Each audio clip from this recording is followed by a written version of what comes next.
بسم الله الرحمن الرحیم.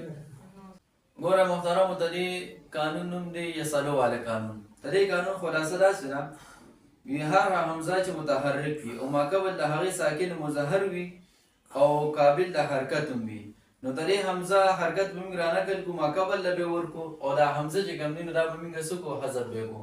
لکه تاسو ګوره یسألو کې دلته کوم دی نو حمزه متحرک راغلی دی او ماقبل سین ساکن دی، نو د دې حمزه د حرکت به موږ رانقل کړو، سین له به ورکړو او دا حمزه به موږ حذف کړو. نو یسألو نه چې کوم دی نو څه جوړ شو، یسألو جوړ شو. نو په یسألو کې یسألو وایي چې کوم دی نو څه دي، دا جایز دی، دا جوازي قانون دی. نو ماشوم سره په دې باب کې هم دا نورې صیغې چې کوم دی نو وروړل پکار دي او پکې ورسره کوم دی نو اجرا وشي، نو هغه په دې کې روانول پکار دي. ګوره محترمو دې پسې دا بل قانون دی قرأ والا قانون. د دې قانون خلاصه داسې ده، دی وایي چې هر هغه ځای کې چې دوه حمزاګانو راجمع شي او په دې حمزاګانو کې لومړی چې کوم دی نو ساکن وي او دویم متحرک وي، نو دا متحرک حمزه چې کوم دی نو موږ به یا سره بدلو.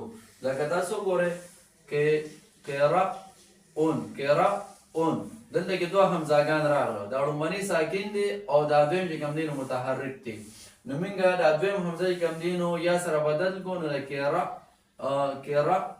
کرأون جوړ شو. نو دې طریقې سره ماشوم ته اسانه صیغې راوړلې او په دې کې ورسره داسې اجرا هغه ورسره وکړي. ګوره محترمو دې پسې دا بل قانون دی سأله والا قانون.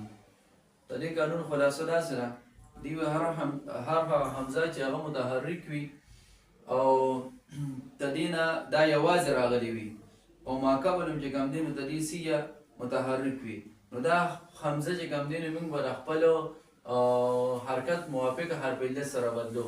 لکه سأله راغی، دا حمزه چې کوم دی نو متحرک دی او ماقبل یې کوم دی نو سره هغه متحرک دی، نو اوس د سینو فتحه ده، د فتحې موافق حرکت چې کوم دی نو هغه سره هغه الف دی، نو سأله کې د حمزه به موږ الف سره بدل کړو، نو سالات جوړ شو.